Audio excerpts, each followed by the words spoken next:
میخوام یکی از معروفترین جاذبه‌های گردشگری آمریکا رو بهتون نشون بدم.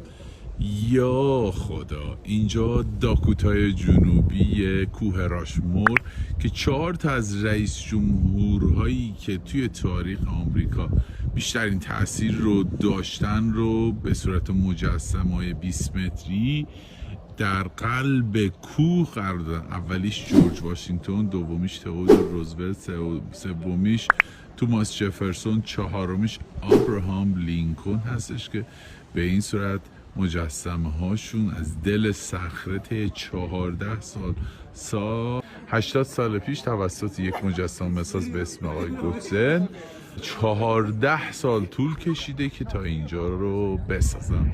رئیس جمهورها اگر دقت کنید هر کدومشون به یک سمتی دارن نگاه میکنن، اما یک هدف مشترک دارن و الان جزء اصلی ترین جاذبه‌های گردشگری آمریکا هست. با دیدن اینجا به یکی از هدفام که تو آمریکا میخواستم ببینمش رسیدم. خوش به حالی که با آرزوت رسیدی.